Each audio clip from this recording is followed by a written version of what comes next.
bonjour. Alors, personnellement, je m'appelle Patricia Ricard. Je suis la présidente d'un institut de recherche océanographique qui travaille beaucoup sur des solutions inspirées par la nature ou même de la biorémédiation, des solutions fondées sur la nature. Et j'ai eu la chance, il y a 3 ans ou 4 ans, de faire un rapport sur le biomimétisme. Et donc voilà, c'est pour ça que je suis là aujourd'hui, je pense. Je vais vous présenter un très joli panel. Merci à 618 d'avoir réuni autant de compétences sur le sujet. Donc on va commencer par là. Hop, pardonnez-moi, je ne fasse pas de bêtises. Voilà. Alors Sandra Ray, qui est cofondatrice de Glowy, donc vous nous direz tout à l'heure ce qu'est Glowy. Alain Renaudin, fondateur de New Corp Conseil et créateur d'un événement qui s'appelle Biomime Expo. Et tu nous en diras un petit peu plus aussi tout à l'heure. Ensuite, Tariq Chakchak. Alors Tariq est directeur du pôle biomimétisme à l'Institut des Futurs Souhaitables, ex-Fondation Cousteau, toujours biologiste, explorateur arctique, enfin voilà. Oui, beaucoup de cordes à ton arc aussi. Ensuite, Laura Magro, qui est ingénieure et experte en matériaux et également directrice associée du CBIOS récemment, félicitations. Et enfin, Gillian Graves, Gulien Grave, voilà, fondateur de Big Bang Project et aussi directeur du programme Design et Biologie à l'ENSI, les ateliers.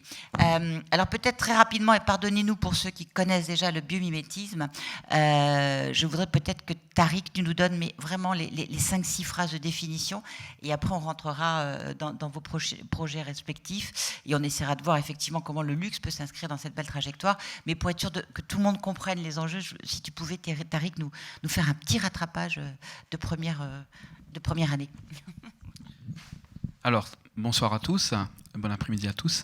Très très rapidement, en fait, s'inspirer du vivant, c'est vieux comme l'humanité, donc c'est vraiment très très ancien. Léonard de Vinci, par exemple, est un formidable exemple d'une personne remarquable dans le passé qui s'est inspiré beaucoup des systèmes vivants autour de lui.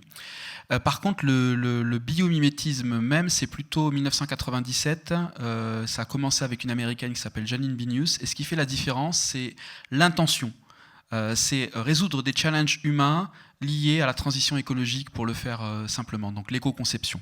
Et on est en plein dans le thème, je pense, qui réunit chacun d'entre nous ici. Donc c'est s'inspirer du vivant, des systèmes vivants pour résoudre des problèmes humains liés au développement durable, pour le faire simplement. Voilà, alors c'est un sujet d'une complexité extraordinaire, puisque la connaissance du vivant est infinie, et donc il va falloir avoir de la méthodologie pour comment canaliser cette connaissance, comment faire ce lien, et ça c'est le rôle du CBIOS, et là nous avons des représentants des CBIOS, et je vais peut-être demander à Laura de nous expliquer un petit peu qu'est-ce que le CBIOS, donc le Centre européen d'excellence en biomimétisme, mais voilà, est-ce que vous pouvez nous expliquer un petit peu à quoi sert le CBIOS ? Oui, alors le CBIOS se positionne comme un réseau de compétences avec l'idée que le CBIOS doit être un centre de ressources qui a une visibilité d'ensemble sur le biomimétisme. Donc savoir en termes de recherche quelles sont les compétences françaises, sur quel sujet, et de l'autre côté, d'un point de vue industriel et secteur privé, quelles sont les attentes, les grands enjeux d'innovation, et d'essayer de faire se coordonner finalement ces deux grands piliers nécessaires au développement d'innovations bio-inspirées. Donc la mission du CBIOS, ça va être de cartographier ses compétences, de faire des groupes de travail pour commencer à définir, on a vu c'est très large, ça s'applique à tous les secteurs industriels, à tous les champs disciplinaires, et donc de proposer des premières catégories, des premiers ensembles dans lesquels on peut faire monter en compétences tout un secteur.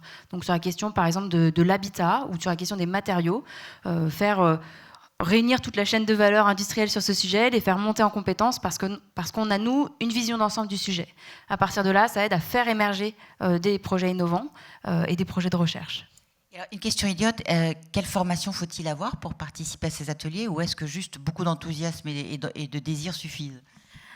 Alors dans l'idéal, pour le faire du biomimétisme, on a besoin d'un ensemble assez large de compétences. Personnellement, je suis de formation ingénieur physico-chimiste, mais qui a toujours gardé de la biologie dans mon cursus et pendant ma thèse. Donc, c'est vrai que d'avoir ce langage pluridisciplinaire, c'est intéressant. Après, aujourd'hui, ce qu'on cherche à faire, c'est développer les bons outils pour que différentes formations, différentes expertises soient capables de dialoguer entre elles.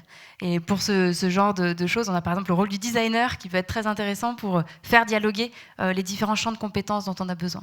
Peut-être que c'est l'occasion de passer la parole à Gillian. Voilà. Gillian. Alors moi, j'ai pas de formation de biologiste, hein, par contre, donc ça veut dire qu'on peut quand même y arriver sans avoir fait de bio. Par contre, il faut apprendre à travailler avec ces compétences-là, et donc il faut avoir un terrain favorable, des méthodologies communes ou des outils communs. Et c'est ce que le CBIOS et l'Institut des Futurs Souhaitables aussi proposent. Mais en tout cas, moi je suis juste passionné de vivant depuis que je suis tout petit. Mon père m'a amené faire des fouilles, chercher des fossiles depuis que j'ai 4 ans. Et du coup, le déclic est venu un peu plus tard, hein, quand même vraiment un peu plus tard. Et en gros, voilà, pas besoin, il faut juste savoir s'entourer, savoir comment travailler ensemble, et c'est déjà une très très belle chose. Alors, vous avez dit quand même quelque chose d'important. Vous avez dit que tout petit déjà, donc vous étiez, on va dire, imprégné, pour reprendre un mot d'éthologie. Je crois quand même qu'il c'est une vision un petit peu personnelle que je me permets de partager avec vous. Je crois qu'aujourd'hui, si vous êtes à un poste de décision ou un poste de très grande responsabilité quelque part dans le monde, que ce soit dans le monde institutionnel, financier, économique, politique, il y a très peu de chances que vous ayez fait de la biologie, de la chimie. Vous avez plutôt fait des mathématiques et de la physique, qui sont des cursus d'excellence, hein, appelons ça comme ça. Et donc, du coup, aujourd'hui, on a de l'intelligence artificielle, on a des algorithmes, on est dans le technique, mais absolument pas dans ces approches biologiques de vivant, d'écosystèmes. Voilà. Donc, peut-être que il faudra peut-être voir comment remettre l'esprit du vivant, ou en tout cas la conscience du vivant dans ces cursus d'excellence. Peut-être très brièvement, Terry, est-ce que tu peux nous rappeler les lois du vivant et voir à quel point elles sont analogues finalement à nos feuilles de route de stratégie de développement durable? Alors effectivement, quelque part, on est dans le thème du luxe, hein, et donc de l'excellence. Et ce qui est intéressant, c'est de voir s'il n'y a pas des stratégies, non pas qui sont des lois qui sont tombées d'en haut, mais qui sont émergentes de la complexité du vivant. Depuis 3,8 milliards d'années, la vie existe sur Terre. A priori, on va peut-être découvrir que c'était même peut-être un peu plus ancien, la science progresse toujours. Et 3,8 milliards d'années, il y a eu des disparitions massives, il y a eu des radiations évolutives, il y a eu un météorite qui est venu et qui a un petit peu rebattu les cartes. Et quelque part, ces 3,8 milliards d'années de recherche et développement en développement soutenable. Alors il y a des espèces qui sont avec nous depuis des millions d'années sans avoir vraiment changé. Si ce n'est pas une preuve de durabilité, ça, un requin, c'est des centaines de millions d'années, dans certains cas. Des espèces qui sont encore plus anciennes que ça. Humains, Homo sapiens sapiens, c'est 200 000 ans. Donc la question, c'est est-ce qu'on n'a pas à apprendre quelque part de ces autres espèces qui ont prouvé par le temps long, le temps profond, leur durabilité. Et il y a quelques règles effectivement qui semblent émerger, comme l'eau comme solvant universel, plutôt que des solvants agressifs qu'on utilise dans la chimie la plupart du temps, comme par exemple fabriquer à température et pression ambiante, donc utiliser finalement assez peu d'énergie. Nous on monte à 1000 degrés Celsius et plus pour faire du verre par exemple. On a besoin en général de haute pression, haute température. Le vivant fabrique à pression ambiante et à température ambiante. Et localement. Par exemple, tout déchet, quasiment, devient une ressource pour quelqu'un d'autre. Nous sommes dans une économie encore largement linéaire. On extrait des ressources, on les transforme en quelque chose qui nous intéresse et on crée des déchets qui s'accumulent dans les océans. Vous connaissez tous le problème du plastique, c'est un exemple parmi d'autres. Le vivant, la feuille tombe, elle est morte, elle devient une ressource pour quelqu'un d'autre. Elle est dans une économie circulaire. Nous sommes dans une économie encore essentiellement linéaire. Un autre exemple, si vous voulez, hein, tout simplement, le fait que... en général, on met beaucoup l'accent dans nos sociétés sur l'importance de la compétition pour créer de la valeur, alors que si vous regardez une forêt tropicale ou même un récif de corail, au départ, le milieu est extrêmement pauvre, c'est pour ça que l'eau est transparente d'ailleurs et qu'on aime bien y faire de la plongée dans le cas d'un récif. Et sur une forêt tropicale, c'est pareil, la terre est lessivée, latérisée s'il n'y a pas de forêt, et c'est la diversité du vivant qui crée de la valeur, et le jeu des interactions entre espèces. Et donc le socle est coopératif, beaucoup plus que compétitif, et dedans, vous avez toutes les stratégies qui peuvent se déployer. Et on a beaucoup mis l'accent sur la compétition pour des raisons un peu idéologiques, économiques entre autres, alors qu'on se rend compte de plus en plus de l'importance de la coopération pour expliquer la création de valeur dans le vivant. Nous sommes tous le résultat de ça. Dans notre propre corps, nous avons plus de cellules symbiotiques sans lesquelles on ne pourrait pas vivre, dans notre intestin par exemple, que de cellules de notre propre corps. Nos cellules sont plus volumineuses, mais en nombre, on en a moins. Donc le vivant est la nouvelle exploration pour le futur, c'est le nouveau grand voyage. On peut aussi aller dans l'espace, voir Mars et tout, c'est formidable, mais il y a des choses formidables encore à découvrir sur notre Terre. Le vivant en est une. Alain, toi tu as fait le pari d'expliquer ça au grand public. Comment est-ce que tu arrives à canaliser toute cette connaissance sur des salons avec des visiteurs sur 48 heures? Alors, c'est extrêmement facile parce que... deux choses. Dans le biomimétisme, on n'a que des belles histoires fantastiques. Et finalement, une autre façon de parler de tout ça, c'est de parler de transfert de technologie. Et cette idée de retrouver un regard d'enfant assez émerveillé sur toute cette science absolument géniale que nous propose le vivant. Ça, c'est un premier point. Le deuxième point, c'est qu'on a, et notamment en France, la chance d'avoir un tissu d'excellence absolument prodigieux. On a beaucoup d'excellence en matière de recherche, mais en matière industrielle aussi, mais en matière de recherche. Et le monde de la recherche, le monde de la science, est beaucoup trop méconnu en France. On a souvent tendance à entendre un peu toujours les mêmes, mais ce n'est pas toujours les meilleurs qu'on entend le plus souvent. Donc l'idée, c'est de prendre conscience que cette histoire de bio-inspiration est une espèce de retour aux sources bien évidente et naturelle. On s'est simplement un peu déconnecté de cette réalité et de cette évidence que, comme ça m'amuse de le répéter souvent, c'est pas l'homme qui va sauver la planète, mais c'est la planète qui va sauver l'homme, c'est-à-dire de reprendre conscience de notre interdépendance avec nos milieux, avec les biotopes, avec nos écosystèmes naturels. Nous ne sommes effectivement, comme le rappelait Tariq, que là depuis 200-250 000 ans par rapport à 3,8 milliards d'années d'existence. Et donc notre enjeu à nous, c'est de se dire, ben voilà, est-ce que, tout orgueilleux que nous sommes, ne serons-nous pas dans l'extinction de masse qui est en train d'arriver, si elle nous embarque avec elle, l'espèce soi-disant la plus intelligente qui aura eu la durée de vie la plus courte sur Terre ? C'est ça la question qui est posée, et c'est ça notre challenge, notre défi. Serons-nous les moins cons de l'histoire ? Pour l'instant, on est en train de devenir les plus cons de l'histoire, puisque nous serons ceux qui auront eu probablement la résilience la plus faible. Donc l'idée, c'est de se dire, effectivement, comment regarder tout ça d'un œil totalement différent. Je vais faire très court, mais Tariq a rappelé 97, Janine Benyus, c'est une Américaine qui fait ce que les Américains savent faire, c'est-à-dire qu'elle dit des choses évidentes, mais elle le dit avec un certain sens. Elle le dit très bien, elle le dit avec du talent, avec du charisme. Elle fait ce que les Américains savent faire, elle sort le bouquin qu'il faut avec les bons exemples. Elle crée une série de cabinets de consulting, etc., pour accompagner ceux qui pèsent, c'est-à-dire les groupes industriels, le business, etc. Mais 10 ans à peu près avant, on a eu droit à notre Brundtland. Et ce qui est intéressant, et moi j'ai aussi changé de regard sur les choses avec ça, ce qui est intéressant, c'est que, en gros, sur les 15-20 dernières années, quand on parlait d'écologie, d'environnement, et quand on en parlait à travers l'angle développement durable, on était bien souvent perçus comme des empêcheurs de tourner en rond. Et souvent, les choses ont été présentées sous l'angle de la contrainte, ou sous l'angle de la moralisation, ou de l'incantatoire. Mais en tout cas, généralement des choses plutôt anxiogènes. C'est toute la série je caricature autour d'Al Gore en haut de son escabeau, sauf que son escabeau, il ne va pas dans le mur, il va dans le plafond, et il n'y a aucune solution qui est proposée. Donc on a, pendant très longtemps, ce temps très long est quand même relativement récent, mais découvert l'urgence des enjeux. Très bien. Et on a fait, moi j'ai passé 15 ans à l'IFOP, on a fait beaucoup de pédagogie auprès de l'opinion publique, ce qui fait qu'aujourd'hui, l'opinion publique est assez consciente de ça. D'ailleurs, dans certains cas, elle est beaucoup plus consciente que certains leaders de la maturité sur ces sujets-là. Sauf que, on a bien souvent expliqué le problème sans proposer de solution.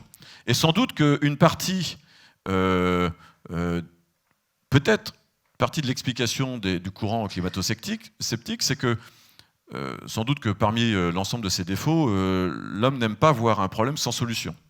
Et sans doute que j'ai terminé en 10 secondes pour boucler ça, sans doute que proposer et faire la pédagogie de ces enjeux environnementaux sans proposer de solution a peut-être en partie créé une forme de déni psychologique. Parce qu'encore une fois, on ne veut pas voir un problème sans solution. Et après avoir fait pendant des années la pédagogie du pourquoi il fallait qu'on change, eh bien, la bio-inspiration apporte des éléments de réponse et fait en partie la pédagogie du comment. Juste parce que ce monde de résilience, et on va vous donner des exemples très concrets après cette introduction un peu générale, ce monde de résilience, ce monde du développement durable, il existe depuis effectivement des centaines de millions d'années pour certaines espèces, et essayer de comprendre comment le monde qui nous entoure a lui-même réussi à être dans un mode développement durable peut nous aider à apporter des solutions aux enjeux qu'on connaît par cœur aujourd'hui. Voilà. Alors on va peut-être aller voir justement un enjeu concret, enfin une démarche concrète. Sandra, est-ce que vous pouvez nous raconter l'aventure de Glowy ? Alors chez Glowy, on a fait le même constat, que la nature a sûrement beaucoup de solutions qui peuvent régler nos problématiques. Et moi, le constat, je l'ai fait assez bêtement devant une vidéo sur les poissons des abysses, en me disant, ces poissons-là, ils font de la lumière biologiquement. La bioluminescence. La bioluminescence, et surtout, on se rend compte aujourd'hui que la bioluminescence est une caractéristique commune dans la mer. C'est-à-dire que c'est plus de 80% des animaux marins connus. Il y en a encore beaucoup qu'on ne connaît pas. Et donc, à partir du moment où cette bioluminescence, elle est pérenne dans ces milieux-là, pourquoi est-ce que, et que nous, on est capable aujourd'hui d'avoir des technologies qui nous permettent de coder le vivant, pourquoi est-ce qu'on ne pourrait pas s'en inspirer pour produire un système de lumière plus durable? Et donc, c'est ce qu'on fait chez Glowy. On développe une matière première qui est faite de micro-organismes qu'on ingénierie pour les rendre plus performants en termes de production de lumière grâce à ces gènes qui codent pour la bioluminescence chez ces animaux marins. L'objectif, c'est d'une part de réduire l'impact écologique de la lumière, parce que le fait d'avoir une matière première vivante qui se cultive à l'infini, c'est aussi éviter d'avoir des systèmes de production très lourds et des utilisations de matières premières qui du coup sont illimitées et très polluants en termes d'extraction. Et ça permet aussi d'avoir une matière qui est 100% organique à la fin. Et donc on peut soit neutraliser et remettre dans nos réseaux et ne pas laisser de traces, soit même revaloriser, se servir de cette biomasse-là pour créer de nouvelles valeurs derrière, finalement comme le fait la nature. D'accord. Donc vous, c'est à la fois de la bio-inspiration, puisque vous êtes inspiré du procédé, mais également vous vous servez d'organismes vivants. Donc là, on est sûr, parce que les fondamentaux du biomimétisme, c'est vraiment de ne prendre que l'inspiration, c'est-à-dire que le paradigme, enfin, si on était un petit peu académique, ce qu'on ne l'est pas, on sort d'une période où l'homme s'est servi de la nature comme source de matériaux, enfin comme brique, et maintenant on comprend que finalement dans le vivant, il y a de l'inspiration et qu'on peut utiliser l'intelligence de la nature sans forcément détruire les organismes ou les espèces qui peuvent apporter d'autres services. Alors on va peut-être aller voir d'autres exemples. Et là, je me tourne vers Laura parce que quand même, matériaux, ici, ça nous intéresse un petit peu, ça intéresse le luxe. Donc, allons voir du côté des tissus, du côté des matériaux de construction, du design. Donc, parlez-nous un petit peu de qu'est-ce qu'on peut faire aujourd'hui et quelques exemples. Oui. Alors au niveau matériaux, il y a effectivement un champ très vaste des possibles qui s'exprime parce que si déjà on regarde les matériaux biologiques en tant que tels, c'est déjà un vaste panorama. On a les exemples très classiques de la soie d'araignée qui va être un fil, une fibre finalement plus résistante que le Kevlar. Mais même quand je dis ça, soie d'araignée, en fait, il n'y en a pas qu'une, il y en a plein qui vont être plus ou moins élastiques, plus ou moins résistantes. Donc c'est un vaste sujet à explorer pour l'industrie textile. On a également dans les exemples très très connus la pâte de gecko qui va être un matériau qui est capable d'adhérer et de se décoller finalement de n'importe quelle surface de manière très simple. Et ça a inspiré une société de revêtement de sol pour fabriquer des petits patchs style pâte de gecko qui permet d'assembler les dalles de moquette et donc d'enlever l'utilisation de colle. Donc en termes de qualité de l'air intérieur, d'émissions de composés organiques volatiles, c'est une solution particulièrement intelligente, bio-inspirée. On va avoir l'exemple aussi par exemple du papillon morpho dans les grands classiques du biomimétisme qui peut inspirer à plusieurs niveaux. Donc c'est un papillon qui a la propriété d'avoir un bleu très joli, très intense. Et c'est une couleur qui n'est pas due à des composés chimiques mais bien à une structuration de la matière, donc une couleur dite physique, et donc qui est utilisée aujourd'hui soit dans les cosmétiques ou les textiles pour reproduire cette couleur sans pigment. Mais si on vient regarder plus finement, ce papillon morpho, il a aussi une propriété super hydrophobe comme celle des feuilles de lotus, donc on peut avoir des revêtements auto-nettoyants. Et ce papillon utilise également ses ailes pour participer à sa régulation thermique. Donc il est fait de chitine qui a la propriété d'absorber le rayonnement solaire et l'infrarouge en dessous d'une certaine température et au contraire de le réémettre pour éviter la surchauffe au-delà d'une certaine température. Ça peut avoir des applications en termes énergétiques sur les panneaux solaires pour augmenter les plages de rendement. Donc voilà, c'est pour illustrer à la fois vaste secteur d'application et également comment on peut soit se poser la question de, à partir d'un organisme biologique, voir tout ce qu'il m'apprend, ou alors, par exemple, sur la question des adhésifs, de voir plus largement les adhésifs dans le vivant. Il y a le byssus de la moule, qui est aussi une colle bio-inspirée. La meilleure colle du monde. Exactement. Donc voir, voilà, soit une grande fonction, quelles sont toutes les stratégies du vivant, ou alors un modèle biologique, tout ce qu'il a à m'apprendre. Alors là, si on est designer, comment on rentre dans cette immense bibliothèque des possibles? Comment ne pas se perdre voilà. Où est-ce que vous allez chercher votre information? Alors déjà, souvent, on a envie de se perdre dedans, parce que c'est tellement magnifique qu'il faut aller voir un peu l'ensemble de ce qu'on pourrait découvrir. mais justement, il y a des outils, il y a des méthodes qui nous permettent de naviguer, sachant qu'on va chercher à répondre à une problématique, on va chercher à identifier les organismes qui pourraient nous apporter des solutions, mais à partir de là, il va falloir sélectionner les bons organismes, les bonnes inspirations pour ensuite les adapter dans des applications. Comme disait Laura, on a des nouvelles propriétés de matériaux, par exemple, et du coup aussi, ça génère potentiellement des nouvelles esthétiques. Ça va transformer l'objet, ça va transformer tout un tas de choses comme ça. Et du coup, on va chercher à transposer par le biais d'objets de toute taille, justement, ces inspirations-là dans des objets. Et ce qui est intéressant aussi, c'est que désormais, on forme les nouvelles générations de designers à ces approches-là. C'est ce qu'on fait à l'ENSI. Donc à l'ENSI, on a une matériothèque. Donc on forme les étudiants à travailler avec le bois, le plastique, le métal. Et sauf que là, on leur dit, mais en fait, si vous avez un nouveau matériau, qui est soit basé sur le vivant, soit inspiré du vivant, justement, quelles vont être les transformations de vos métiers. Et donc les étudiants d'aujourd'hui se posent des questions pour justement intégrer ça à leur démarche plus tard, en tant que vecteur d'innovation, mais aussi en tant que vecteur de durabilité. Alors, Tariq, tu fais partie de l'Institut des futurs souhaitables. Comment on peut inscrire le biomimétisme dans les futurs souhaitables et quels seraient les chemins pour y arriver ? Alors déjà, j'ai une chance extraordinaire de travailler pour une organisation dont le titre, c'est de réfléchir un petit peu à ces idées de futur avec un S souhaitable, parce que l'idée n'est pas d'être complètement prescriptif, mais bien de faire de la prospective à la française. Qu'est-ce que c'est que la prospective à la française ? C'est pas faire comme la CIA un rapport qui dit il y a tant de chances que tel ou tel scénario se passe, mais c'est plutôt d'utiliser le prétexte de réfléchir à un futur souhaitable pour mieux interroger notre inscription dans le présent. Et c'est très différent. Parce que personne ne sait, sauf à vous raconter des histoires, ce que sera le futur. Il peut y avoir des innovations technologiques, ne serait-ce qui changent complètement la donne. Par contre, s'interroger sur quel cap on prend, ça évite de réagir, comme tu le disais un petit peu tout à l'heure, Alain, simplement au coup de vent. Moi, je suis un petit peu marin aussi, hein, donc en fait, bien souvent, je trouve très dommage que l'époque nous offre comme solution simplement de réagir au problème et d'être toujours dans le polluer moins, émettre moins de carbone. Le vivant fixe le carbone. Pourquoi pas être dans une dynamique finalement qui est encore plus ambitieuse, quitte à dire c'est difficile, quitte à dire que le premier pas n'est pas si évident que ça, mais au moins on se donne un futur souhaitable qui nous donne un petit peu d'énergie pour nous lever chaque matin pour une bonne raison et pas simplement on va faire un petit peu moins mal qu'avant.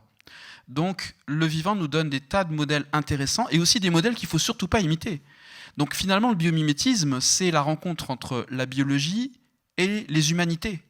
Sinon, attention, danger. Il y a des tas d'interprétations du vivant qui ont donné des catastrophes dans l'histoire, ne serait-ce que la mauvaise compréhension de la sélection naturelle de Darwin, qui a donné le darwinisme social, les camps nazis, etc., etc. Donc vous voyez, le vivant, c'est aussi l'humain qui doit s'interroger sur ses valeurs et dans quel type de champ de valeurs il va déployer des outils dont le biomimétisme peut être effectivement quelque chose d'extrêmement intéressant, si tant est qu'on est dans un espace des valeurs qui est quand même assez clair. Voyez, sinon, attention, danger. C'est vraiment important d'insister là-dessus. La notion de bien ou de mal dans la nature, elle n'existe qu'à partir du moment où il y a un individu qui a conscience de soi. Le lion, il tue la gazelle, c'est ni bien ni mal. C'est sa nature de lion. Nous, on a besoin de s'interroger sur l'éthique, et tant mieux. D'accord ? Vous voyez un petit peu l'importance de ça. Donc c'est vraiment intéressant parce que le biomimétisme, à ce moment-là, peut être mobilisé comme un outil de rencontre avec d'autres disciplines, et pas simplement dire que le vivant est bien par nature. Donc, ce n'est pas encore une discipline, hein, puisque ça appelle plusieurs disciplines et plusieurs champs disciplinaires scientifiques, mais ça serait presque une philosophie. C'est une praxis, une philosophie de l'action. C'est une philosophie qui permet le transfert de connaissances et l'échange de connaissances pour co-créer ensemble avec d'autres disciplines, et entre autres philosophiques, éthiques, finalement des recommandations pour définir un champ des possibles qu'on peut explorer en relative sécurité. Et l'intérêt d'observer les systèmes vivants dans leur histoire profonde, c'est de voir que parfois on va nous dire oui mais attendez, nous on est quand même allé jusque sur la Lune et ça aucun être vivant autre que l'humain a été capable de le faire. Et l'idée c'est forcément de dire qu'on va peut-être castrer l'intelligence humaine si on dit que ouais, c'est intéressant de comprendre aussi quelles sont les limites. Vous preniez l'exemple du poisson dans les abysses. Le poisson dans les abysses, il n'a pas développé un phare pour voir dans l'eau sans lumière. Par contre, il va développer des organes pour voir sans lumière. Donc il se sert de la contrainte comme pour innover. Donc je ne dis pas que c'est la seule direction possible, mais c'est extrêmement intéressant et le vivant nous donne cette leçon-là de réinterroger la notion de contrainte pour dire ce n'est pas un emprisonnement, c'est même un support pour innover. Donc là, il y a des leçons de ce style qui sont intéressantes à apprendre et à appliquer. Donc là, on commence à aller un peu dans les champs de possibles, souhaitables et un peu optimistes, qui est quand même formidable. Alors moi, je voudrais voir quand même avec Loïc, parce que j'imagine que la réglementation n'est pas forcément encore adaptée, quelles ont été pour vous les plus grosses contraintes justement quand vous avez monté Glowy? Alors, je ne parlerai pas de la question au passé, je la mettrai au présent, parce que les contraintes, elles sont toujours d'actualité. Qu'effectivement, quand on traite, quand on travaille avec le vivant, on n'a pas forcément les cas réglementaires qui sont adaptés. Ce qui est courant, en fait, dans l'innovation, de manière générale, si les lois anticipaient l'innovation, je ne sais pas si on appellerait ça de l'innovation. Mais ce qui est compliqué aujourd'hui, c'est de faire comprendre qu'effectivement, comme vous disiez, on n'est pas sur de l'incrémental quand on travaille avec le vivant, on est vraiment sur le changement de chaîne de valeur et du coup, on ne va pas, dans notre cas, changer une ampoule par un Glowy, quoi. Ça change toute une chaîne de valeur et toute une manière de faire. Et c'est ça aussi qui, du coup, réglementairement parlant, a beaucoup d'enjeux. Donc je n'ai pas encore trouvé la solution miracle pour faire avancer les choses plus rapidement. Le travail qu'on fait nous, c'est un travail pédagogique, beaucoup. Déjà, on s'est forcé, on est quand même une entreprise de biotechnologie, donc tout ça c'est très long. Et on s'est quand même forcé à sortir du laboratoire le plus vite possible.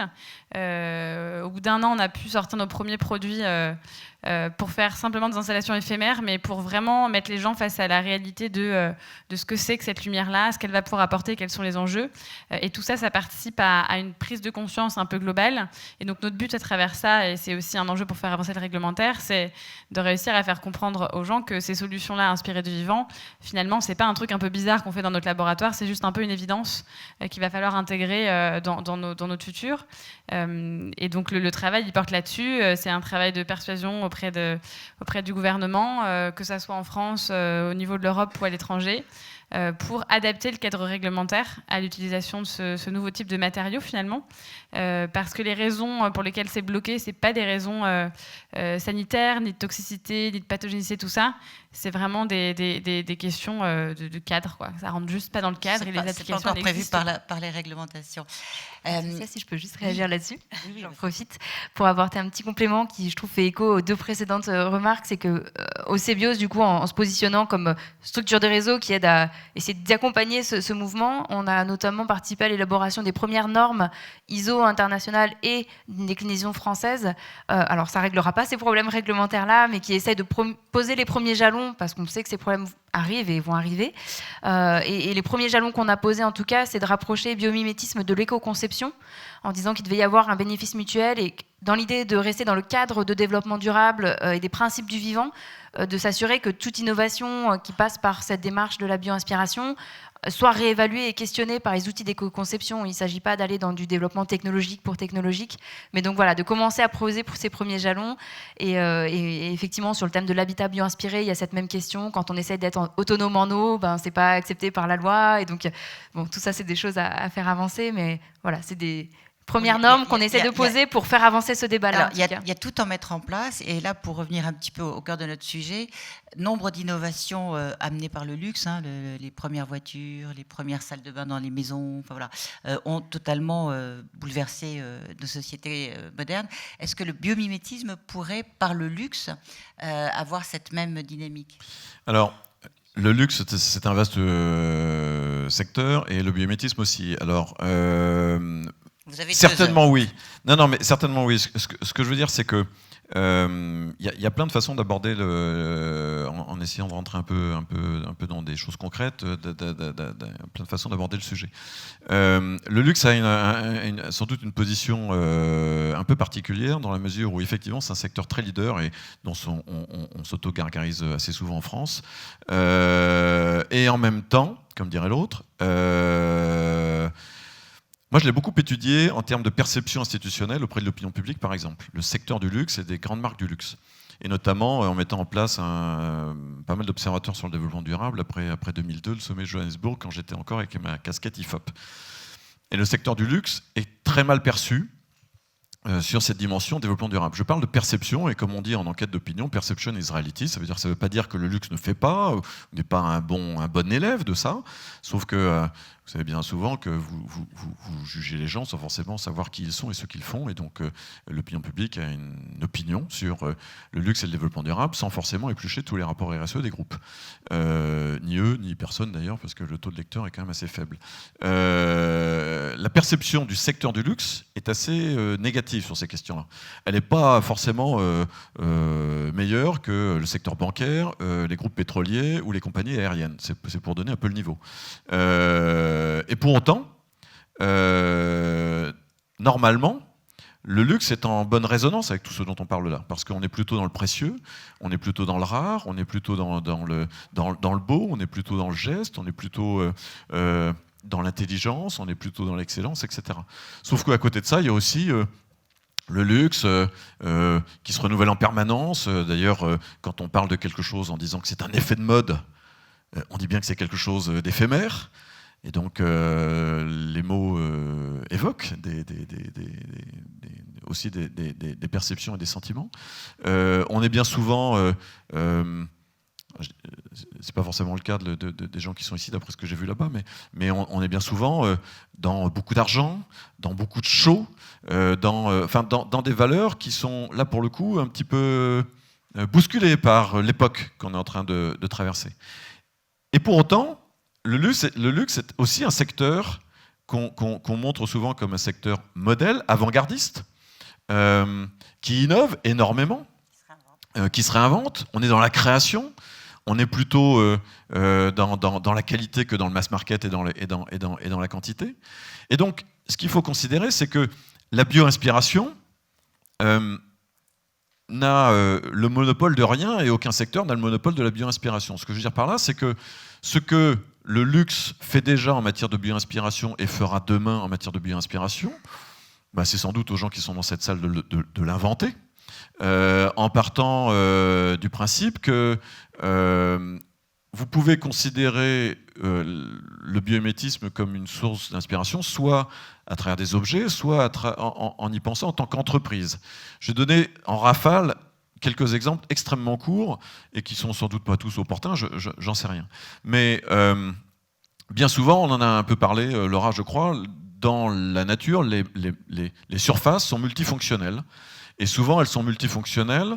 Alors, effectivement, elles ont été produites souvent à température ambiante, en milieu aqueux, etc. La fameuse coquille de verre de la diatomée qui fait ça à température ambiante, en milieu aqueux, quand nous, il nous faut des hauts fourneaux à 1500 degrés pour produire du verre, etc. Donc, typiquement, la question de la bio-inspiration, c'est ah la vache, comment ils font pour produire des trucs qui sont chez nous extrêmement énergivores pour le faire en consommant beaucoup moins d'énergie. Donc, une entreprise du luxe est aussi une entreprise qui a des process de production et qui se dirait ça serait peut-être pas mal d'économiser 40% d'énergie sur notre process de production. Je veux dire, avant le processus qui consiste à penser uniquement l'objet. Donc on peut s'interroger sur la façon dont la nature, dont le vivant produit des matières en matière de consommation énergétique. On peut se demander comment il économise de la matière. Nos eaux, par exemple, ont des densités de matière qui sont différentes selon l'endroit, selon les points de force. Il y a des architectes, Michael Pollan par exemple, qui viendra à BioM Expo, a créé des structures de bâtiments dans lesquelles il met des grosses bulles d'air, c'est-à-dire qu'il allège la structure parce qu'il y a certains endroits où on a besoin de moins de matière, on en a besoin davantage au point de force. La nature, par exemple, en termes de surface, est souvent multifonctionnelle. Donc on a parlé un peu de l'aile de Morpho, l'aile bleue de Morpho, qui est bleue par coloration structurale.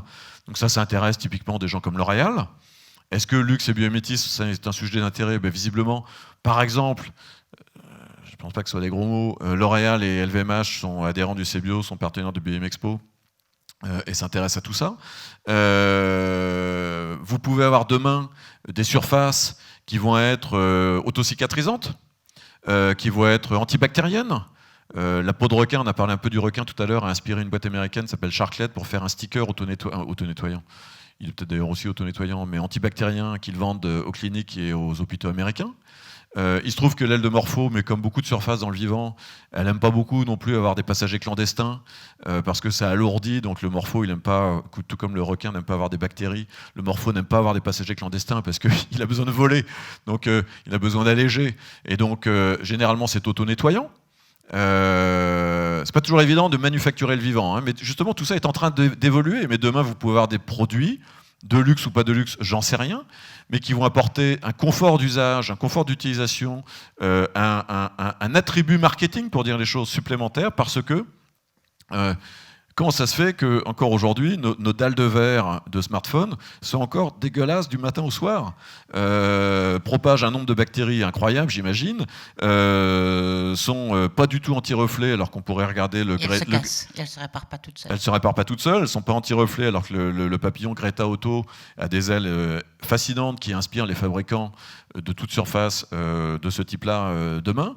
Ça peut être beaucoup plus résistant grâce aux coquilles d'ormeaux, parce qu'il y a notamment Sylvain Deville, une équipe du CNRS et de chercheurs à Marseille, qui s'est rendu compte que la coquille d'ormeaux est multifracturée d'une certaine manière. C'est comme si vous aviez une dispute chez vous, et vous balanciez une pile d'assiettes par terre, vous allez avoir plein de morceaux qui vont s'étaler comme ça. Et la coquille d'ormeaux, c'est tous ces morceaux-là.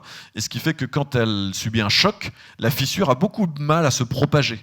Et donc quand on micro-fissure de la céramique ou du verre, chez McGill au Canada, ils l'ont fait, à la façon de coquille d'ormeaux, eh ben, le verre ou la céramique est beaucoup plus résistante.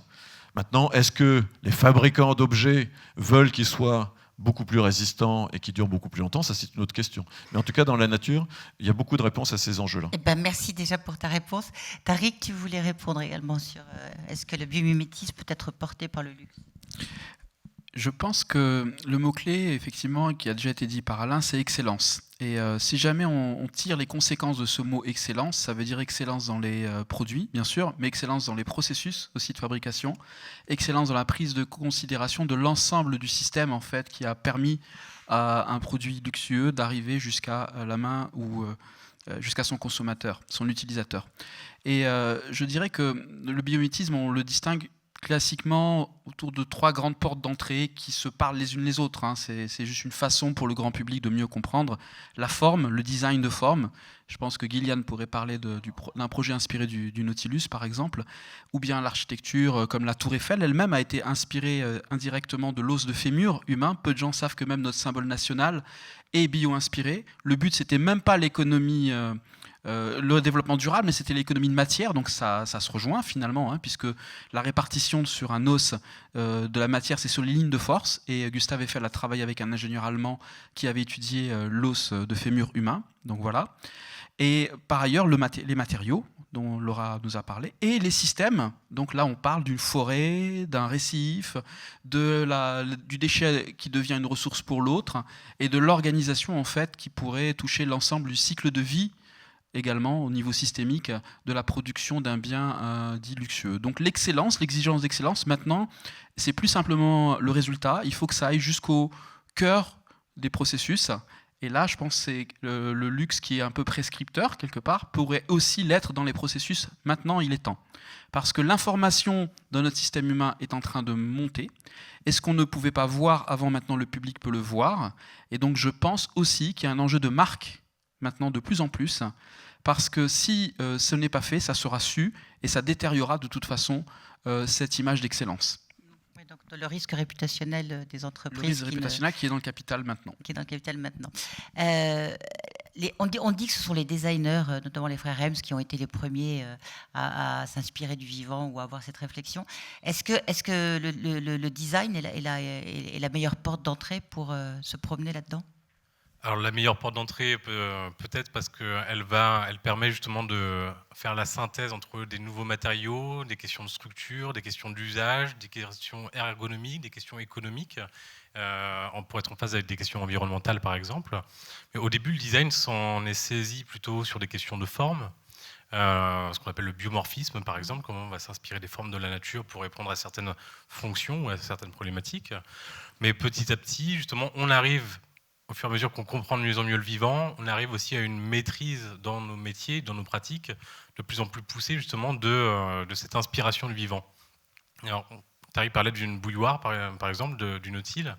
Il y a quelques années de ça, on a conçu une bouilloire qui est inspirée par, on va dire, 4 espèces, parce que l'objectif était de réinventer les objets qui nous entourent de façon plus durable en s'inspirant du vivant.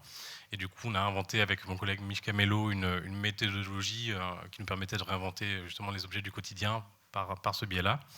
Et donc, l'inspiration de 4 espèces nous a permis d'inventer des nouvelles formes, une façon de gérer la consommation d'énergie, de gérer les flux de chaleur à l'intérieur, etc. Et du coup, ce qui nous permettait de réduire de façon quand même considérable l'impact environnemental de cet objet-là. Et du coup, oui, on a besoin, designers, d'être à l'interface entre différents métiers, surtout si on parle de produits, de services et autres.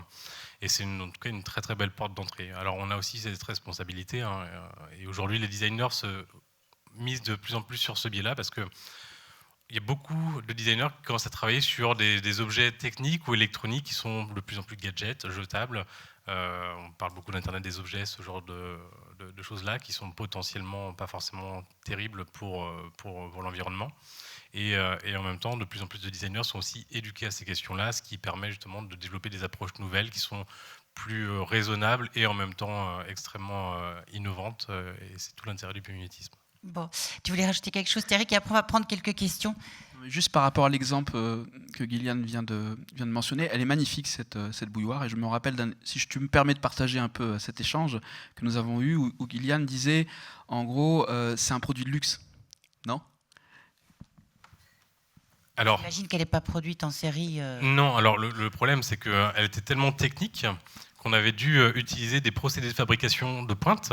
Donc on utilisait l'impression 3D céramique pour des gros objets, ce qui, voilà, d'habitude on est plutôt sur la création d'implants dentaires ou autres.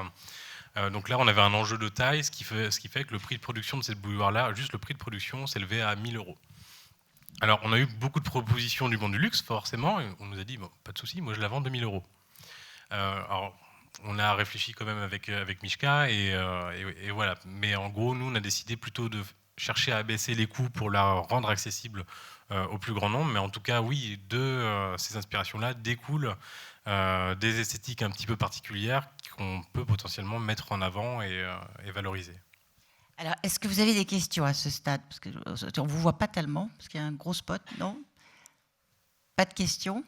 Alors, je vais demander à Alain de nous parler un peu de son actualité, parce que c'est paradoxalement un sujet très enthousiasmant, mais on a du mal à l'accrocher un petit peu dans le public.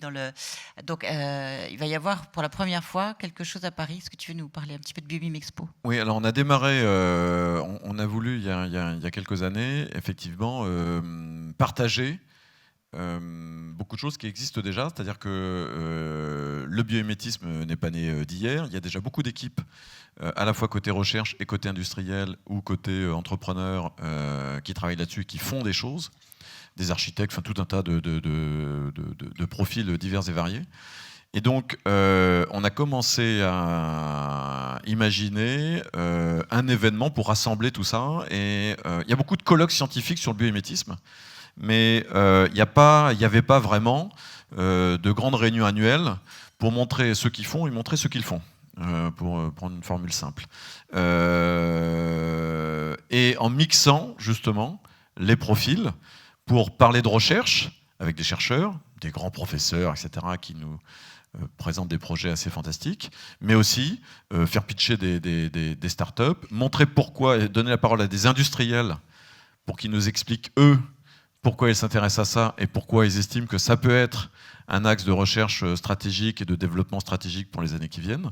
Et donc l'idée, c'est de rassembler tout ce monde-là. On a fait 2 éditions déjà, 2016 et 2017, dans une petite ville vraiment intéressante et sympathique qui s'appelle Senlis, au nord de Paris, où est née l'initiative de créer le CBIOS, mais on ne va pas refaire tout l'historique.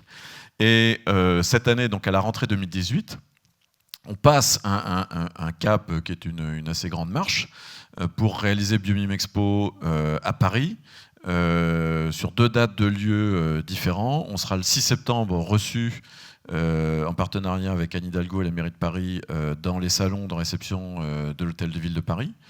donc la salle des fêtes, qui est une espèce d'énorme salle extrêmement officielle, extrêmement élégante.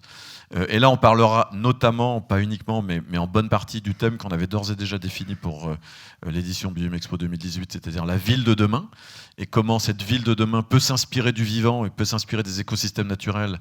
Parce que là non plus, je ne vais pas ouvrir la parenthèse, mais vous savez que les enjeux, nos enjeux sur ces méga écosystèmes urbains sont colossaux et vont sans doute déterminer une bonne partie de notre avenir. Donc comment, pas uniquement rajouter des plantes sur les balcons, mais comment s'inspirer du vivant pour rendre ces énormes écosystèmes plus résilients et plus, j'ai envie de dire tout bêtement, agréables à vivre. Harmonieux, oui. Harmonieux, etc.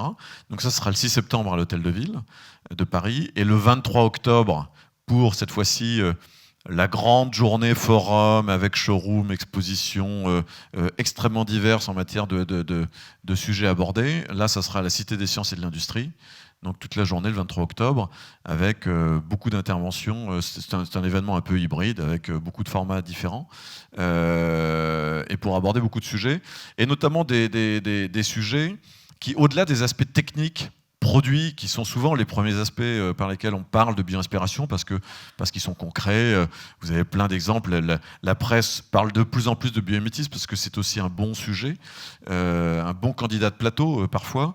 Il faut aussi considérer deux choses. C'est que, premièrement, c'est aussi un courant qui nous interroge sur notre rapport au vivant et à la nature. Donc il y a aussi une dimension parfois même anthropologique, philosophique, sociétale, politique, dans le sens où ce n'est pas le monopole des politiciens, hein, mais sur cette question-là. Et deuxièmement, n'oubliez pas, en tout cas c'est une piste pour y réfléchir, que le biomimétisme est aussi un très bel outil de management, et de management de l'innovation en interne, parce que bien souvent dans la bioinspiration, les idées viennent de la collégialité, de la pluridisciplinarité, de la capacité à écouter d'autres disciplines. Et c'est un bel outil en interne pour resensibiliser à la biodiversité, parce que je vous assure qu'une fois qu'on vous aura expliqué le papillon morpho ou le génie des fourmis avec leur dépôt de phéromones qui vous aide à vous repérer tous les jours avec votre GPS, hein, soit dit en passant, eh bien, ou le fait que certains insectes sont indispensables, je vous assure que vous n'écraserez pas la prochaine fois. Il vous embêtera, mais vous n'écraserez pas la prochaine fois le moustique de la même manière, ou vous regarderez cette mouche qui vous agace d'une autre manière quand vous saurez le génie qu'elle a pour se repérer dans l'espace. Excusez-moi, pardon Patricia, Oui. de vous interrompre, nous avons une question Oui, dans l'assistance. allez-y. Bonsoir. J'aimerais juste vous demander si on peut recadrer la définition du vivant exactement avec un exemple précis. En fait, je fais un pont avec une industrie précise qui est l'industrie de la bijouterie-joaillerie. Est-ce que le fait d'être capable de reproduire ce que la Terre peut reproduire rentre dans un principe de biomimétisme ou pas? C'est-à-dire, si on prend un diamant qui est fait par la Terre d'une certaine façon, aujourd'hui, en laboratoire, on peut faire des diamants de culture qui sont absolument identiques en termes chimiques. Donc vous posez la question de la synthèse, en fait, peut-être. Non Oui, voilà. Est-ce que ça rentre? Alors, Laura. Alors, a priori, dans biomimétisme, bio, c'est pour vivant. Alors, ça ne veut pas forcément dire qu'on se restreint à l'organique. On a le droit d'explorer tout le monde minéral, mais quand même, la restriction, c'est le monde minéral produit par le vivant. C'est-à-dire que, typiquement, la nacre, la coquille de l'ormeau, ça va être une structure minérale, mais qui est produite par le vivant. Donc, celle-là va nous intéresser. Tout ce qui va être minéraux uniquement dû à des processus physico-chimiques dans la croûte terrestre, par exemple, pour moi, sort du cadre. Après, il peut y avoir des recoupements à faire. Par exemple, on parlait de la silice, des éponges marines ou des diatomées. C'est pareil, ça va être des minéraux, mais ils sont produits biofabriqués par le vivant. Donc, on va plutôt nous se restreindre à ce qui est d'origine biologique d'une façon ou d'une autre. Peut-être pour vous répondre, madame, cette notion de biomimétisme, avec le isme, parce qu'il y a aussi la bionique, il y a d'autres choses, c'est effectivement la volonté d'aller s'inspirer des autres espèces avec lesquelles nous vivons sur cette planète pour avoir leur efficience et pour être dans la durabilité, parce qu'on part du principe que toute la partie naturelle de la biosphère, enfin, à part l'homme, n'abîme pas son habitat. se met en équilibre avec son écosystème, se met en équilibre avec les autres espèces et arrive à vivre sans détruire son espace de vie. Ce qui semblerait poser encore problème pour l'homme, on ne sait pas vivre sans détruire. Et donc cette idée, c'est d'aller copier sur les voisins, quoi. Comment font les écosystèmes pour, au contraire, plus ils produisent, plus ils sont résilients, plus ils sont fertiles, plus ils sont beaux, plus voilà. Nous, on est parti un peu on a pris la route un peu à l'envers, et plus on produit, plus on abîme, et plus on est nombreux, moins on est beau. Enfin voilà. Donc il faut qu'on aille en fait se réconcilier avec la partie vivante de la planète, parce que nous faisons partie de ce vivant. Alors on est capable de sortir de la Terre, d'aller voir sur la Lune si on est, mais on est quand même rattaché à la grande ronde du vivant. Donc il faut qu'on apprenne à revenir dans notre écosystème. Oui. Dans cette question des diamants de synthèse, il y a finalement, pour moi, vraiment juste une question de physico-chimie, de dire voilà, c'est une certaine composition dans certaines conditions physico-chimiques qui est intéressant d'aller reproduire. Nous, on va vraiment rajouter la dimension du vivant, par où on est passé pour aller optimiser des voies réactionnelles qui peuvent être physico-chimiques, mais voilà, dans ce qu'on regarde, il y a vraiment à un moment ou un autre un processus biologique qui doit être impliqué. C'est vraiment la notion d'optimisation.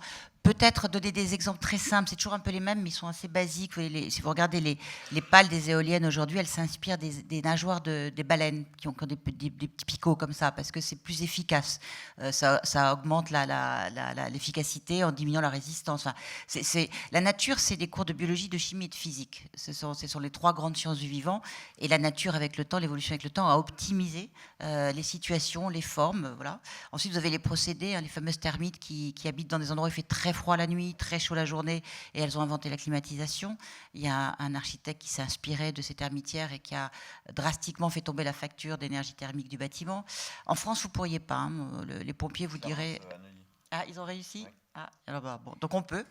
Parce que normalement, les pompiers auraient pu vous dire « Ouh là là, bonjour la suite ». Mais bon, donc Clara, ça, on peut les applaudir. Voilà, le luxe qui a réussi. Et après, effectivement, les écosystèmes. Donc voilà, donc c'est infini comme champ, mais l'idée, c'est de faire mieux, quoi. Voilà. Avec moi, surtout. Y a-t-il d'autres questions? Ils ont déjà tout compris. Elle n'est pas évidente. C'est une bonne question. Elle n'est pas évidente, cette question de frontière. Elle n'est pas si évidente, cette question de frontière, et sans doute qu'elle va un peu évoluer dans le temps. Honnêtement, on est sur un courant qui est en train de s'accélérer assez fortement, avec tout un tas de choses qui sont en train de se télescoper. Cette question de normes, de labellisation, il y a parfois un cheminement entre bio-inspiration et biomimétisme. Je donne un exemple peut-être un peu plus facile à comprendre. Moi qui ne suis pas physico-chimiste, je ne peux pas répondre sur la synthèse des diamants et tout ça, mais vous avez quelqu'un de formidable qui s'appelle Frank Zahl, qui est un ancien chercheur du CNRS, qui a passé 15 ou 20 ans au CNRS, qui a quitté le CNRS depuis pour créer sa structure, mais qui est marin, qui est breton, et qui s'est posé une question de chercheur du CNRS un jour à marée basse en Bretagne. C'est-à-dire qu'il s'est demandé comment est-ce que les organismes qui créent ces petits serpentins, ces petits monticules de sable, qui font ces petits tas de sable à marée basse, là.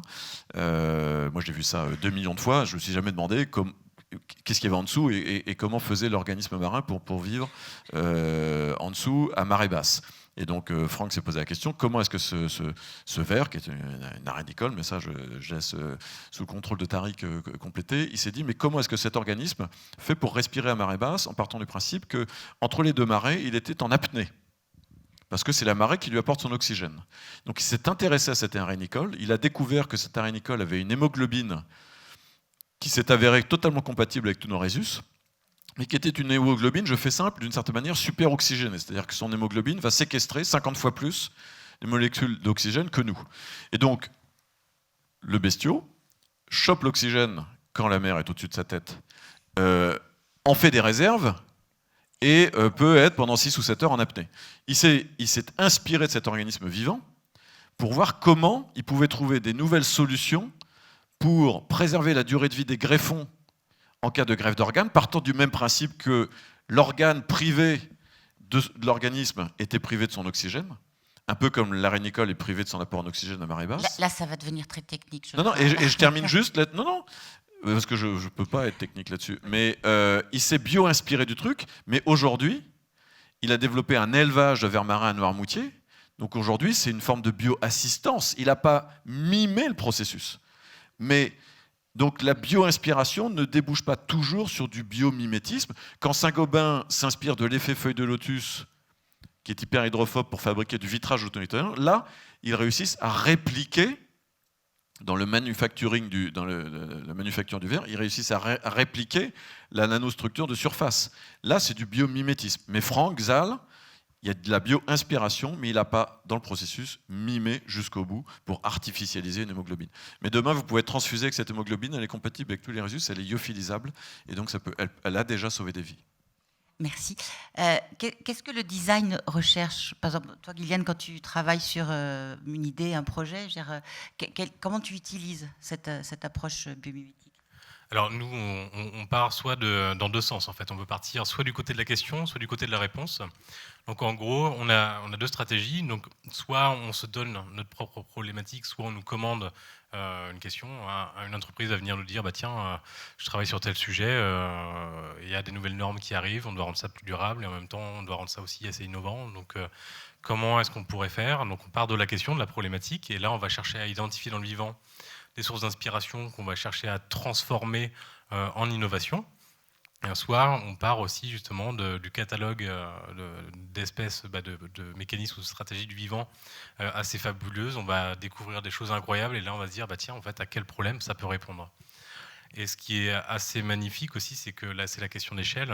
Donc on peut répondre à un problème en s'inspirant du vivant, de l'échelle nano à l'échelle macro, en passant par l'échelle écosystémique. Donc ça veut dire qu'on peut travailler à très petite échelle, à l'échelle de la matière, mais aussi travailler à l'échelle d'un service, de relations entre différents objets, différentes personnes, à l'échelle des organisations. Et ça veut dire qu'on peut aussi inventer des choses dans l'objet, dans son procès de fabrication, à tout un tas d'échelles.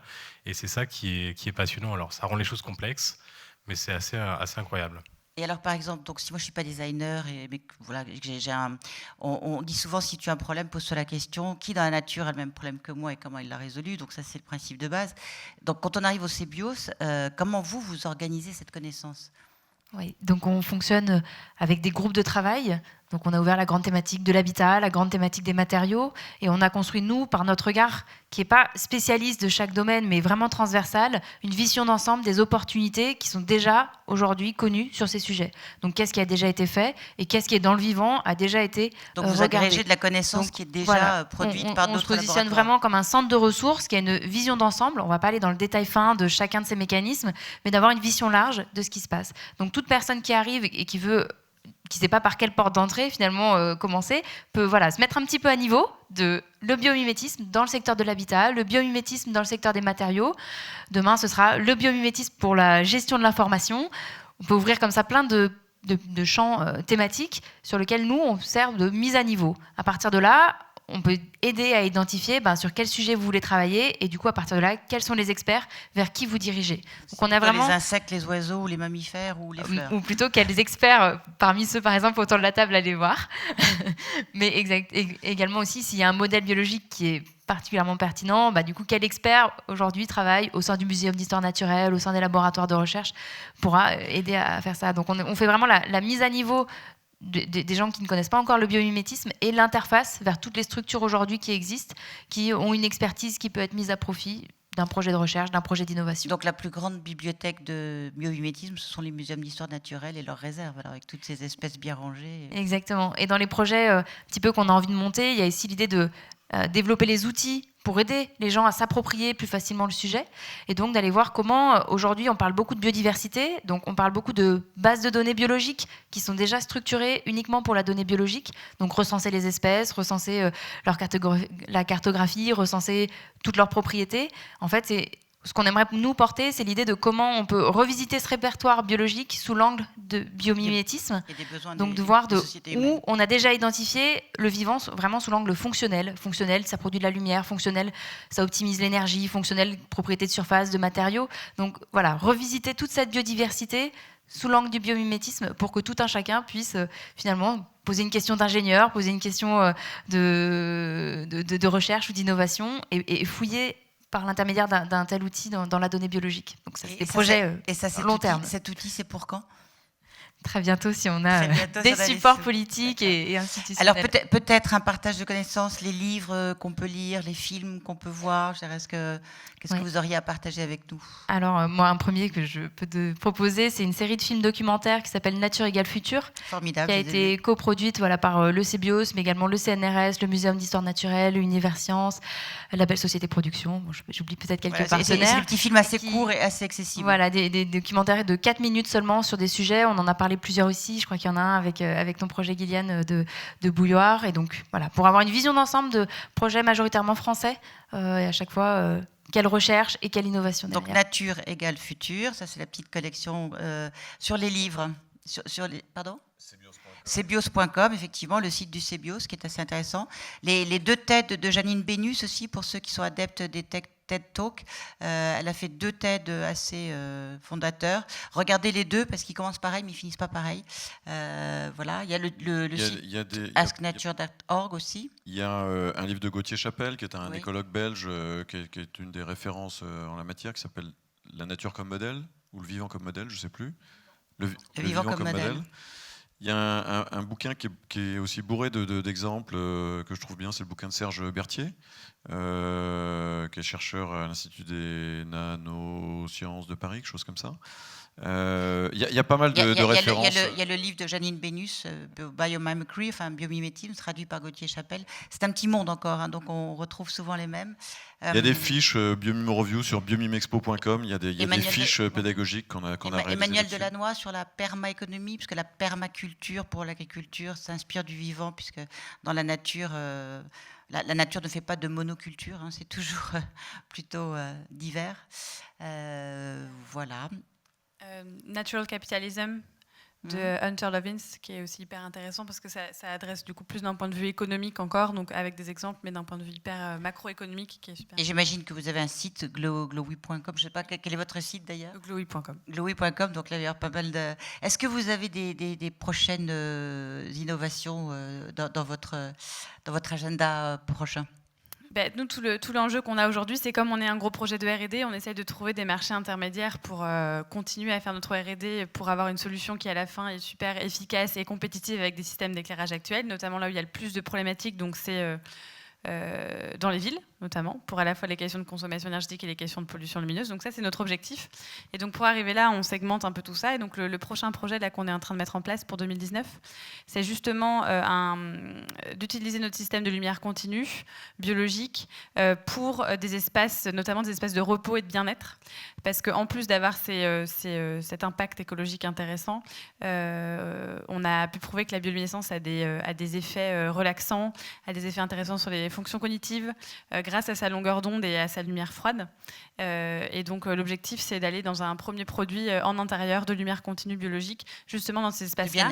De bien-être, notamment effectivement dans le luxe, parce que le luxe est prescripteur une fois de plus, et que ça nous permet de pouvoir passer ce palier-là, qui est super intéressant sur des systèmes continus, pour ensuite continuer cette augmentation des performances, pour être non plus seulement compétitif sur le point de vue environnemental, mais l'être aussi sur le point de vue économique, ce qui est et oui, il faut que ça essentiel soit durable et rentable. Exactement. Voilà. C'est le gros enjeu. Toujours pas de question? Si, une question. Formidable. Merci. Je travaille dans une agence d'innovation centrée sur le biométisme et les bioinspirations. J'aurais voulu savoir, du point de vue du marché du luxe, quel est le premier angle d'attaque qui va être pris par ce marché? Enfin, comment dire, quelle est la première approche qui va être faite, la première approche biométrique par le marché du luxe? Est-ce que on va parler d'innovation de fonction, de forme, de structure? Parce qu'on a bien vu que le biométisme pouvait servir à innover sur tous les domaines. Quel est le premier domaine qui va être appliqué à ce marché du luxe, selon vous? Moi, je pourrais peut-être répondre avec une casquette d'industriel. Il y a énormément d'entreprises qui aujourd'hui se sont fixées, par exemple, l'enjeu déchets, de 2020 ou 2030, zéro déchet. Je pense que les capacités de recyclage ou de dégradation des matériaux inspirés du vivant peut être une porte d'entrée pour répondre à une contrainte environnementale ou un engagement réputationnel de l'entreprise. Vous avez tout ce qui va être diminution d'énergie, donc pour les aspects purement développement durable. Et après, je pense que l'innovation et le sujet même peut devenir un sujet de communication pour les marques ou les entreprises qui voudraient mettre en avant cette approche d'innovation très sexy, en fait, parce que très reliée à la nature. Et puis, vous savez qu'il va y avoir le congrès mondial de l'ICN. La biodiversité va être très à l'honneur en 2020, parce que ce congrès mondial va avoir lieu en France. Et je pense que la biodiversité, présentée comme une solution et non plus comme un problème, comme c'était le cas jusqu'à maintenant, va peut-être donner des idées au groupe du luxe. Enfin, c'était ma réponse, mais on va laisser répondre. Mais il n'y a pas de réponse type. Il y a il y a une typologie d'approche et de stratégie dans les entreprises.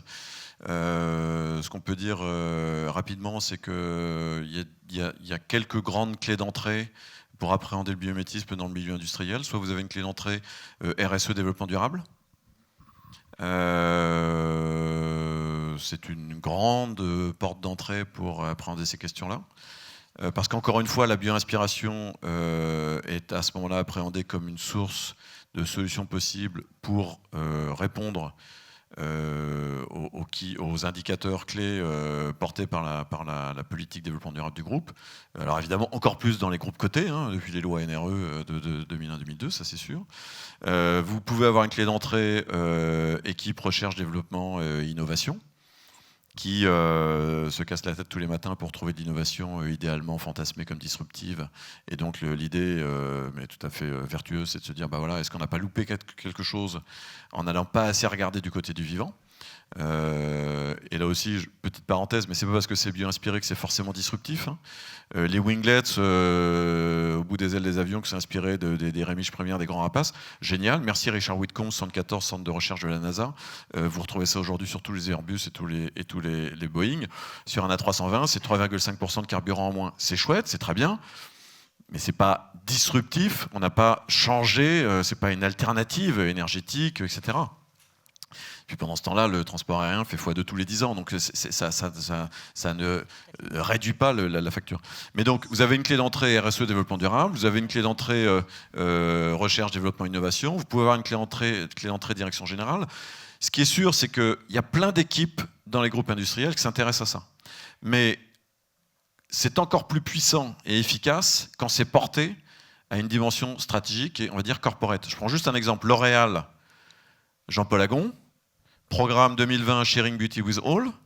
Et à ce moment-là, Alexandra Palt, VP Sustainability, bosse la main dans la main avec l'équipe recherche d'Aulnay, Gilles Spenlauer, si j'écorche pas son nom, et Laurent Gilbert. Et là, c'est l'équipe RSE et l'équipe recherche qui se disent, on a, d'un point de vue corporate, stratégique, un objectif, qui est l'objectif de la boîte, Sharing Beauty with All, horizon 2020, réduire les impacts environnementaux des produits L'Oréal. Donc c'est pas un objectif neutre, qui est aussi un objectif business, de compétition, de concurrence, parce qu'il y a des grands acteurs qui se positionnent sur des créneaux beaucoup plus, alors soit nature inspired, soit bio, etc.